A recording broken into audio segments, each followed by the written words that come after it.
Generally BP, sugar, thyroid, liver problem, heart disease, इनके बारे में हम डे टू डे लाइफ में सुनते रहते हैं और कहीं ना कहीं हम इन चीजों से अवेयर होते हैं कि ब्लड प्रेशर के इंक्रीज होने से क्या सिम्टम्स आते हैं, थायराइड के बढ़ने से क्या होता है, हार्ट डिजीज क्या होती है।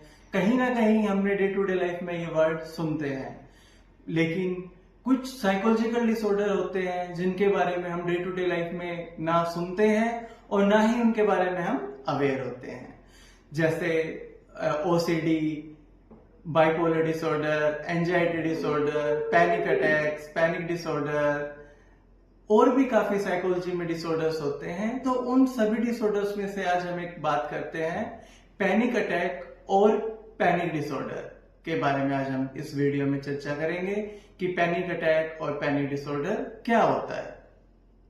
तो बिना टाइम वेस्ट किए पैनिक अटैक और पैनिक डिसऑर्डर के बारे में चर्चा करते हैं। साधारण शब्दों में बात करें तो पैनिक अटैक क्या होता है? साधारण शब्दों में पैनिक अटैक एंजाइटी का एक सीवियर अटैक आता है जिसमें व्यक्ति का कुछ फिजिकल चेंजेस महसूस होते हैं। सिम्टम्स क्या क्या होते हैं पैनिक अटैक्स के? सबसे पहले क्या होता है कि व्यक्ति की हार्ट बीट तेज हो जाती है।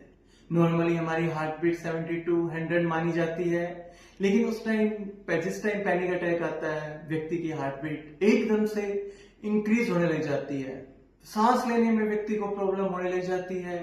उनके हाथ पैरों में झंझनाहट और सुनपन महसूस हो जाता है, पसीने आने लग जाते हैं बॉडी में। उसके साथ साथ में कभी कभी सीवियर सर में दर्द होने लग जाता है।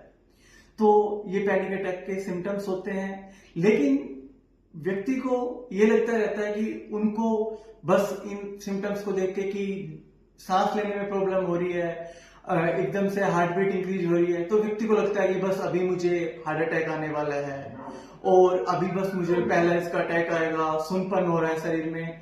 तो उससे और क्या होता है कि व्यक्ति की चिंता और बढ़ती है, और अधिक व्यक्ति की चिंता बढ़ने से क्या होता है, हार्ट बीट और इंक्रीज होती है। उसके साथ साथ में क्या होता है, ब्लड प्रेशर इंक्रीज हो जाता है, बीपी इंक्रीज होता है। इमरजेंसी में डॉक्टर के पास जाते हैं, एकदम से जाकर इमरजेंसी में डॉक्टर के एडमिट हो जाता है।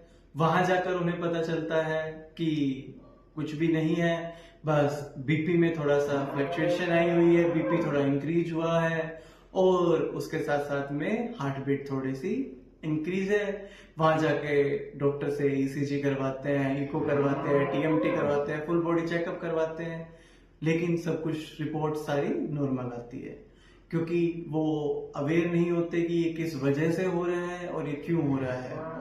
दूसरी बात कि जो व्यक्ति पैनिक अटैक या पैनिक डिसऑर्डर से ग्रस्त होता है उसे ये लगता रहता है कि नहीं, डॉक्टर से कुछ मिस हो गया, मुझे सीरियसली में कोई बहुत ही गंभीर बीमारी है, मुझे कोई का हार्ट डिजीज है या फिर मेरे ब्रेन में कोई इश्यू है, मेरे ब्रेन ट्यूमर हो गई है या फिर मुझे बस अब पैरालाइज अटैक आने वाला है। लेकिन सच में देखा जाए तो ऐसा कुछ भी नहीं होता। ये पैनिक अटैक का जो टाइम ड्यूरेशन होता है वो 30 to 40 मिनट एट लास्ट होता है, कि ज्यादा से ज्यादा 1 घंटे तक चलता है, और उसमें व्यक्ति को ये जो सिम्टम्स के बारे में हमने चर्चा की थी वो महसूस होते रहते हैं। लेकिन व्यक्ति कभी उस चीज को एक्सेप्ट ही नहीं कर पाता कि वो पैनिक अटैक से ग्रसित है। लेकिन हम बात करें पैनिक अटैक और पैनिक डिसऑर्डर में क्या डिफरेंस होता है, तो पैनिक अटैक क्या होता है कि जो आपके सिम्टम्स सिर्फ एक बार आए हैं, लाइक हार्ट बीट में इंक्रीज होना, हाथ पांव में पसीने आना, सांस लेने में दिक्कत होना, जो सिर्फ एक बार होता है व्यक्ति को, तो उसे हम क्या कहते हैं, पैनिक अटैक, कि वो लाइफ में दोबारा या काफी टाइम तक दोबारा नहीं महसूस होता। लेकिन अगर वो एपिसोड्स में आज अगर आपको यही सिम्टम्स दिखे हैं, 2 दिन बाद फिर दिखते हैं, 3 दिन बाद फिर दिखते हैं, या 1 वीक बाद दिखते हैं, 10 दिन बाद दिखते हैं, या फिर कंटिन्यू दिखने लग जाते हैं, तो वो पैनिक डिसऑर्डर कहलाता है। अब इसमें क्या होता है, सबसे बड़ी प्रॉब्लम होती है कि व्यक्ति कभी एक्सेप्ट ही नहीं कर पाता कि उसको पैनिक अटैक्स आ रहे हैं। उसे लगता है कि वो फुल बॉडी चेकअप भी करवा लेता है, टेस्ट भी करवा लेता है, लेकिन उसको ये सिम्टम्स बार बार आते रहते हैं, डॉक्टर के जाता रहता है, इमरजेंसी में कार्डियोलॉजिस्ट के पास में, न्यूरोलॉजिस्ट के पास में वो जाके टेस्ट, सीटी स्कैन, एमआरआई और अपने इको, ईसीजी, टीएमटी और ब्लड टेस्ट, थायराइड, शुगर सब कुछ करवाता रहता है, कुछ भी नहीं मिलता, सिर्फ एक बीपी में फ्लक्चुएशन और हार्ट बीट इंक्रीज मिलती है। उसके अलावा व्यक्ति को कुछ भी वहां से नहीं मिलता। जिस दिन व्यक्ति उस चीज को एक्सेप्ट करना सीख लेता है कि हाँ, मुझे सीरियसली में कोई भी फिजिकली इलनेस नहीं है, सिर्फ मेंटली डिस्टर्ब है व्यक्ति, तो उस दिन से व्यक्ति को उस चीज से थोड़ा थोड़ा रिलीफ मिलने लग जाता है। उसके साथ साथ में अगर इसके कोज की बात करें, किस वजह से होता है, कि जैसे फिजिकली बीमारी हमारी एक दिन में नहीं होती, उसी तरीके से साइकोलॉजिकल डिसऑर्डर भी एक दिन में नहीं होता। पैनिक अटैक या पैनिक डिसऑर्डर जो है वो धीरे धीरे होता है और वो फिर एकदम से हमें महसूस होने लग जाता है, सिम्टम्स हमें दिखने लग जाते हैं। स्टडी का pressure, family issue, relationship issue, या फिर आपकी कोई पर्सनल चीज जो आपको एक ट्रिगर पॉइंट होता है, जो बार बार आपको क्या कर रहा है, ट्रिगर कर रहा है, लेकिन व्यक्ति का या फिर जो इससे ग्रसित होता है व्यक्ति, उसे लगता रहता है कि मुझे तो कोई एंजाइटी नहीं है, मुझे कोई स्ट्रेस नहीं है, अभी फिलहाल तो मैं हूं। लेकिन आपके पास्ट टाइम में क्या हुआ है, पास्ट के कुछ मंथ्स में या पास्ट के कुछ ईयर्स में क्या हुआ है, वो चीज भी कहीं ना कहीं इस चीज को अफेक्ट करती है। तो कारण अधिक मात्रा में कि कोई भी चीज हो, अगर हम अधिक खाना खाते हैं तो वो भी कहीं ना कहीं हमें क्या करता है, नुकसान देता है। उसी तरीके से अधिक मात्रा में टेंशन लेना, स्ट्रेस लेना, माइंड पे प्रेशर देना, तो क्या करता है, वो भी हमें परेशान करता है कहीं ना कहीं। तो यही एक कारण है पैनिक अटैक का। अगर हम बात करें ट्रीटमेंट की, तो ट्रीटमेंट में हमें अगर सीवियर अटैक्स आ रहे हैं तो हमें साइकेट्रिस्ट की जरूरत पड़ती है। अगर नॉर्मल अटैक्स आ रहे हैं, नॉर्मल है कि भाई थोड़े हल्के सिम्टम्स फील हो रहे हैं, खुद से हम कैसे इसे चेंज कर सकते हैं।